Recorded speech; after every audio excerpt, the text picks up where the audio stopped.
Hello viewers, welcome to Khushi baby vlogs. Food for soul, flavour for senses.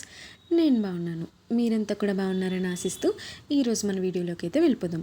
ఈరోజు మన వీడియోలో నాకైతే క్లైమేట్ చూస్తే చాలా బాగా అనిపించింది. సో అందుకని నాకు చికెన్ బిర్యానీ తినాలనిపించింది.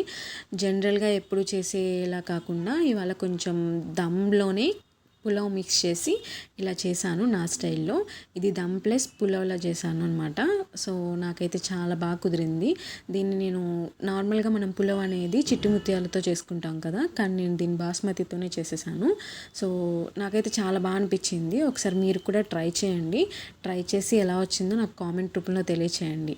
మన ఛానల్ని సబ్స్క్రైబ్ చేసుకోండి, ఖుషి బేబీ వ్లాగ్స్. ఇక మనం ప్రొసీజర్లోకి అయితే వెళ్ళిపోదాం. నాకైతే నార్మల్గా ఇది చేయడానికి ఒక 2 hours టైం అయితే తీసుకుంది.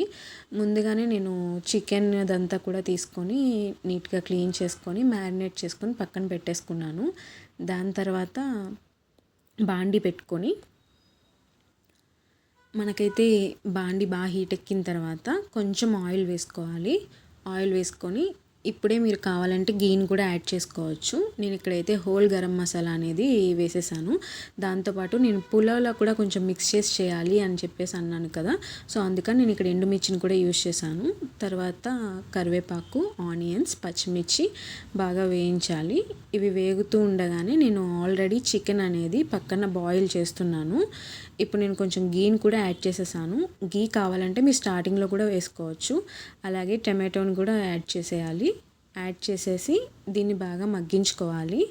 ఈలోగా మనం చికెన్ అనేది ఈ ప్రొసీజర్ చికెన్ని మ్యారినేట్ చేయడానికి ఏం చేశానంటే, నార్మల్గా నేను చికెన్ని క్లీన్ చేసేసి దాంట్లో కొంచెం కర్డ్, అలాగే జింజర్ గార్లిక్ పేస్ట్, అలాగే కారం, సాల్టు, కొంచెం పసుపు, అలాగే బిర్యానీ మసాలా, కొంచెం చికెన్ మసాలా, కొంచెం ధనియాల పొడిని కూడా వేసేసి బాగా మ్యారినేట్ చేశాను.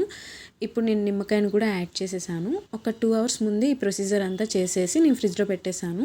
తర్వాత అప్పుడే నేను రైస్ని కూడా వాటర్తో క్లీన్ చేసేసి సోక్ చేసుకొని పక్కన పెట్టుకున్నాను. దాని తర్వాత వాటర్ అంతా తీసేసి కొంచెం అల్లం వెల్లుల్లి పేస్ట్, పసుపు, ఉప్పు, కారం, అలాగే ధనియాల పొడి, జీలకర్ర పొడి కూడా యాడ్ చేసేసి బాగా మిక్స్ చేసుకోవాలి. కొంచెం జింజర్ గార్లిక్ పేస్ట్ని కూడా వేసుకోవాలి. నేనైతే అంతగా మసాలా తినను కాబట్టి చాలా తక్కువ వేసాను నేను.